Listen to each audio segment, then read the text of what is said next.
नमस्कार दोस्तों, विधि ज्ञान चैनल में आपका स्वागत है। आज की इस वीडियो में हम एक ऐसे लड़के से बात करेंगे जो कि ऑनलाइन के गेमिंग खेलते खेलते लाखों रुपए खर्च कर दिया। ऐसी गलत लत उसको पकड़ लिया था जिसके वजह से पुलिस ने उसको धारा 179 का नोटिस भेज के थाने पर बुला रही थी। 2 नोटिस जा चुका था। लड़का बहुत ज़्यादा परेशान हुआ था। आज की इस वीडियो में हम पूरे डिटेल से समझने वाले हैं कि लड़के ने ऑनलाइन गेमिंग कैसे खेलना शुरुआत किया, कैसे लत लगा और पुलिस ने जब उसको नोटिस भेजा तो वह क्या करने जा रहा था। आइए मैं आपको उस लड़के से रूबरू कराता हूँ। तो बताओ प्रांजल कि तुम्हारे साथ क्या हुआ था, तुम कितनी पढ़ाई किए हो और कितना तुमने गेमिंग ऐप में खर्चा किया, पुलिस के नोटिस कैसे आई, ये सारी चीज़ें लोगों को डिटेल से बताओ। जी, मेरा नाम प्रांजल कुमार हुआ। बेसिकली मैं बिहार के मुजफ्फरपुर डिस्ट्रिक्ट से रहने वाला हूँ। मैंने बीटेक सिविल इंजीनियरिंग के साथ बीटेक किया हूँ PTU university, Punjab technical university Punjab से। बहुत अच्छा खासा मार्क्स मेरा आया हुआ है बीटेक में, 78 पॉइंट कुछ मार्क्स है, जो पीटीयू यूनिवर्सिटी केसी कॉलेज के अंतर्गत आती है। उसी से मैं बीटेक किया हूँ। बेसिकली मेरा जो गेमिंग का जो लत था, पहले मैंने ड्रीम 11 फ्री वाला खेलता था। फ्री में ड्रीम 11 आता था, उसमें लगाने के लिए 29 रुपये लगाइए और उसमें जो है 50 करोड़पति बनने के लिए आता था। 1 नंबर पे आने के बाद 1 करोड़ मिलता था। ऐसे इस टाइम जब उसमें ड्रीम 11 में आईडी क्रिएट करने के बाद उसमें बोनस दिया जाता है, इसे हम आगे लगा के खेल सकते हैं। उसके बाद जैसे मैंने लगाकर जब खेलना स्टार्ट किया, उसके बाद बोनस वाले जो भी अमाउंट जब ख़त्म हो गए, उसके बाद मैंने अपने अकाउंट से उसमें कुछ पैसा लगाकर खेलने लगा। 10 रुपये 20 रुपये ही खेलता था। उसके बाद जो है धीरे धीरे खेलते खेलते 1-2 और एप्लीकेशन आ गई, प्ले स्पॉट्स आ गई, विंजो आ गई, ये जूपी एप्लीकेशन। ये सब में जो ऑनलाइन जो गेमिंग्स है उसमें पैसे लगते हैं। तो उसमें मैंने धीरे धीरे मैंने 100 रुपये 150 रुपये ऐसे लगाना उसमें स्टार्ट किया।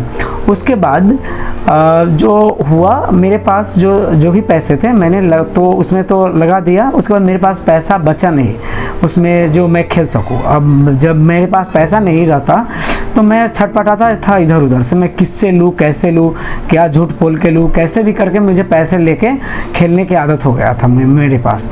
तो मैंने जितना भी दोस्त था गांव में, जो भी चिनने वाले थे मुझे, जानकार वाले, उसे मैंने झूठ बोल के पैसा लेना स्टार्ट किया।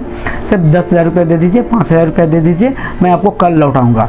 किसी एक का, जैसे मैंने किसी से 5,000 रुपये लिया और उसको मैंने डेट दे दिया कल का, मैं कल लौटा दूंगा। मेरे दिमाग में ये चला से वो 5,000 रुपये मैं उसमें डालूंगा तो उससे मैं जीत लूँगा और कुछ रुपए तो 5,000 रुपये मैं उसको रिटर्न कर दूंगा। बाकी जो भी बचेगा वो मेरे पास रहेगा, उससे मैं खेलूँगा।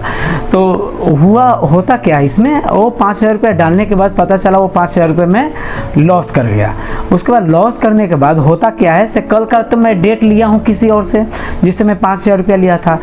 अब उसको 5,000 रुपये देने के लिए मैं किसी और को फिर से मैंने झूठ बोलना स्टार्ट किया। से मुझे ये ज़रूरत है, ये काम है, ऐसे मैंने झूठ बोलकर किसी और से फिर से मैंने 5,000 रुपये लिए। यानी कि उसको देने के लिए फिर से मैं किसी से 2,000-3,000 रुपये 5,000 रुपये लिया से उसको दे दूंगा। लेकिन जैसे उससे भी मैंने डेट लिया, यानी जो दूसरा आदमी है उससे भी मैंने कोई और डेट ले लिया, यानी कि 2 दिन बाद, यानी कि 5,000 उसे भी देना है और 5,000 उसे भी देना है। और पैसा तो उससे मेरा 5,000 लॉस कर चुके हैं, पहले से 5,000 आया मेरे पास। तो मेरे दिमाग में यही चलता था। वो 5,000 रुपये फिर से मैं लगाता था उस पर, यानी कि 5,000 के मेरा 10,000 रुपये हो जाए, जिससे मैं 5,000 उसको भी दे दूं और उसे भी दे दूं, जिससे मैं पैसा लिया हूँ। पता चलता था उसके बाद 5,000 रुपये जो आया वो भी लॉस हो गया। यानी कि 1 से 2 हुआ, 2 से 3, ऐसे करते करते एक चैन बनता चला गया। यानी बहुत सारे लोगों को मैंने झूठ बोलते चले गए। ठीक है, झूठ बोलने के नतीजा उसके बाद हुआ, बहुत सारा परेशानी हो गई। फैमिली मेम्बर्स धीरे धीरे करके फैमिली भी जानने लगे से नहीं, जुआ खेल रहा है, पैसा इधर से उधर हो रहा है। उसके बाद फैमिली मेम्बर से भी सपोर्ट करना बंद हो गया। लास्ट में हुआ क्या, जितने भी जानकार आदमी थे सबसे मैंने तो पैसा ले लिया। उसके बाद मैं ये ढूंढता था ना, जैसे किसी से मुझे कोई नया व्यक्ति से मुझे जान पहचान हो जाता था तो मैं सोचता था उससे मैं झूठ बोल के पैसा ले लूँ, उससे अच्छा बात करके उसे झूठ बोलूँ और उससे पैसा ले लूँ। और मेरा पैसा लेने का मकसद ये नहीं था, ये सोच ये नहीं था कि उसे पैसा लेके रख लूँ, सोच यही था कि पैसा लूँ, जीतूँ और जितना जो भी कर्जा है, जो भी जिसे मैं लोन वगैरह लिया हूँ उसको दे दूँ, ठीक है। उसके बाद मैं उसे, लेकिन बट वो गेमिंग ऐप में ऐसा होता है ना कुछ, जैसे कि 5,000 डालने के बाद अगर 10,000 रुपये अगर जीत भी जाते हैं ना तो वो जीता हुआ पैसा फिर से लगाने का मन करता है उसमें। रंजन, टोटल कितने पैसे तुमने इसमें खर्च कर दिए? टोटल सर 7 से 8 लाख रुपए ना इसमें मैं 7 अपना, से 8 लाख रुपए खर्च। जी। इसके लिए तुमने बता रहे थे कि बाइक भी बेच दिया, जी सर, जी लैपटॉप भी बेच दिया, सर, जी। तुमने लॉकडाउन से पहले लगभग 1.5 लाख रुपए भी कमाया था, ये सारे तुमने खर्च कर दिए। मैंने बीटेक करने के बाद एक अच्छा खासा जॉब मुझे मिल गया था, ओप्पो कंपनी में आउटडोर जॉब मिला था। 27,000 पर मंथ सैलरी थी उस समय 2019 में। अच्छा। जी, वो अभी अगर उसमें हम रहते तो लगभग 1 लाख पार हो चुका रहता मेरा सैलरी उसमें। उसके बाद मैंने 1 साल उसमें कमाया। उसमें काम करने में मन इसलिए नहीं लगता क्योंकि गेम लगा देते थे और काम करने चल जाते थे, ठीक है, तो ऐसा हो जाता था। उसके बाद हुआ क्या, बहुत सारे लोगों से जब मैंने कर्जा ले लिया, उसके बाद मेरे पास एक बाइक था जो मैंने खुद अपने पैसे से लिए थे। उसके बाद एक लैपटॉप था i5 45,000 का लैपटॉप, तो मेरा भैया ने मुझे दिलाया था पढ़ाई के वक्त। अब ऐसा हुआ ना से रोज़ आदमी से परेशान करने लगे, दूरा पर पैसा लेने के लिए आने लगे। वो बाइक बेचकर भी मैंने पैसा दिया, फिर भी नहीं हुआ। उसके बाद मैंने अपना लैपटॉप भी बेच दिया, उससे भी कुछ नहीं हुआ, ठीक है। उसके बाद हुआ मैंने अनजान आदमी से भी पैसा लेना स्टार्ट किया। उसके बाद ऐसा हुआ क्या, रंजन तुम अब ये बताओ कि तुम्हारे पास पुलिस का नोटिस क्यों पहुंचा था? जी सर, एक्चुअली था एक फ्रेंड था, वो जानकार था, ठीक है। एक्चुअली मुझे उससे कांटेक्ट नहीं था फेस टू फेस, मुझे जानता भी नहीं था, मुझे नंबर से वो जाना और ऐसे भी और मैंने भी उसे नंबर से जाना।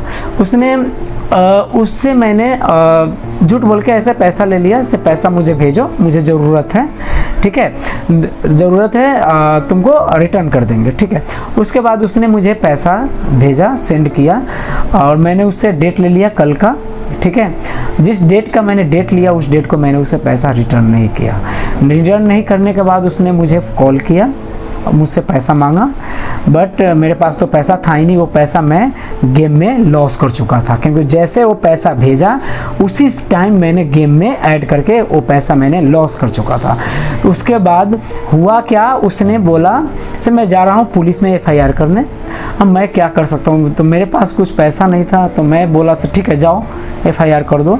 उसने गया तो जब उसने FIR किया तो कितना नोटिस तुम्हारे पास आया? जी, उसने FIR किया, उसके बाद 179 का नोटिस आया मेरे घर पे। मैं काफ़ी डर गया था और डर गया, उसके बाद रख दिया। और उसके बाद किसी से भी मैं चर्चा नहीं करता था, सर मेरे पास थाना का भी नोटिस आया है, किसी को भी नहीं पता था।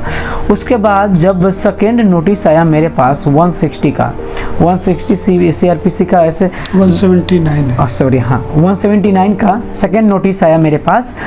तो उस सेकेंड जब नोटिस आ गया तो उसके बारे में मैंने जानकारी लिया, यूट्यूब पर मैं इधर उधर वीडियो देखने लगा, सोचने लगा अब मेरे साथ क्या होगा। उसके बाद सर का मुझे एक वीडियो मिला, शायद 179 जी 179 का ही था। सर का मुझे वीडियो मिला, उस वीडियो में सर ने काफ़ी अच्छा बताया हुआ था उसमें, और सर का एक नंबर शो कर रहा था। तो उस नंबर पे मैंने मैसेज किया, मैंने अपना प्रॉब्लम बताई। सर ने मुझे बहुत अच्छा जानकारी दिया, उसके बाद में बहुत ज़्यादा मुझे हेल्प करने की कोशिश की, क्योंकि मैं डर के, जब सेकेंड नोटिस चला गया ना, मैं डर के वहाँ पे रह रहा था। यानी सुसाइड भी करने वाले? जी बिल्कुल सर, मैं खुद सोच रहा था मैं क्या करूँ, अगर दूरा पर पुलिस आ जाएगा मुझे लेके जाए, बहुत सारा चीज़ चलने लगा था। मैं अपने आप को ख़त्म करने के लिए सोच चुका था, सर मैं क्या करूँ, मुझे कोई रास्ता दिख ही नहीं रहा था, क्योंकि मैं खुद बहुत पहले बहुत ज़्यादा बदनाम हो चुका था। उसके बाद फिर पुलिस का आना, आदमी सब गांव मोहल्ला में गलत सोचते हैं। तो इस सर का मुझे वीडियो मिला, सर का नंबर मिला, उससे सर ने मुझे सारा जानकारी बताया से आओ, डरने की ज़रूरत नहीं है, मैं तुम्हारे साथ चलूँगा। सर ने मुझे आज मैं ग्रेटर नोएडा में ही आया हूँ, मैं बिहार से आया हूँ, ग्रेटर नोएडा में आज पहुँचा हूँ। पुलिस के पास हम पहुँचे, पुलिस ने मुझे लगातार 3 से 3.5 घंटे तक मुझसे लगातार पूछताछ किया, बहुत सारे क्वेश्चन पूछे, बहुत सारे पूछे इधर उधर। उसके बाद पूछने के बाद मेरा बयान लिए, बयान लेने के बाद सर थे मेरे साथ में, सर ने मुझे वहाँ से बयान दिलवाकर वहाँ से छुड़वा के यहाँ पे लाए। सर ने मुझे काफ़ी ज़्यादा हेल्प किया है सर। प्रांजल, ये बताओ लोगों को क्या बताना चाहोगे ऑनलाइन गेमिंग को लेके? 179 का नोटिस आए तो इससे तुम्हें क्या सीख मिली, लोगों को क्या बताना चाहते हो? जी, पहली बात तो देखिए, ऑनलाइन जो भी गेमिंग्स है वो एक क्या होता है, एक एडिक्शन की तरह हो जाता है, एक लत हो जाता है। उसमें ये सोच के खेलना नहीं चाहिए ऐसे, हाँ 5,000 रुपये लगा रहे हैं 10,000 हो जाएगा, वो कभी नहीं होने वाला है। अगर जीतते हो वो भी नुकसान है, अगर हार रहे हो फिर भी नुकसान है। यानी जीतोगे तो सोचोगे और लगाए उसमें 5 के अगर 10,000 रुपये हुआ तो सोचोगे 10,000 लगा दे।